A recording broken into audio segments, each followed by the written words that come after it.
एक बेवफा लड़की की कहानी। ये उन दिनों की बात है जब हम अजनबी एक दूसरे से टकराए। हमें ये एहसास भी नहीं था कि हमारे बीच मुस्कुराने से रोने तक का सफर साथ लिखा है।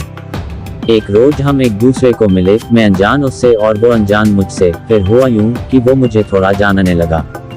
मैं दिखने में खूबसूरत नहीं, पर वो मुझे एहसास दिलाने लगा मेरी खूबसूरती का। उसे मेरी बचकानी हरकतें, अजीब सा रवैया ना जाने कैसे भाने लगा। उसे मेरे दोस्तों से मेरी बातें करना पसंद आने लगा। मेरी पसंद न पसंद पर सवाल उठाना पसंद आने लगा। फिर धीरे धीरे बातें हुई, मुलाकातें हुई। वो एक सुलझा सा लड़का मेरी बातों में उलझ जाने लगा।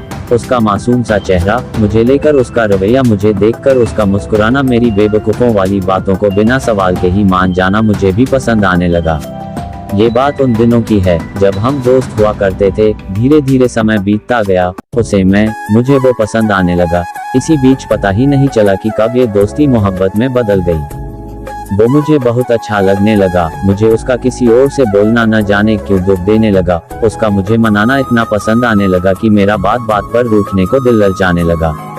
अब हमारी कहानी यूं ही चलती रही। वो अपने घर का लाडला बेटा मेरे आगे सर झुकाने लगा, मेरी गलियों में आने जाने लगा। वो अपने घर का सीधा सा लड़का मेरे खातिर आवारा कहलाने लगा।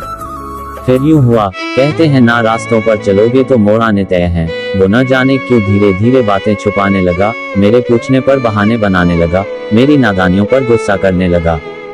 मैंने देखा उसका बदलता व्यवहार तो मुझे उससे दूर जाने का डर सताने लगा। फिर मुझे उसके दोस्तों से मालूम हुआ कि घर वालों ने उसकी शादी की बात चलाई है। मुझे उससे दूर जाते दुख न हो, इसलिए उसने मुझसे दूरियों की थोड़ी सी पहल बढ़ाई है।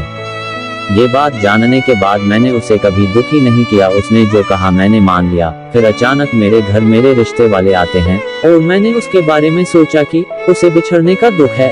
अब ये न हो कि दूरियां उसने की और मैंने रिश्ते को हाँ कर ली।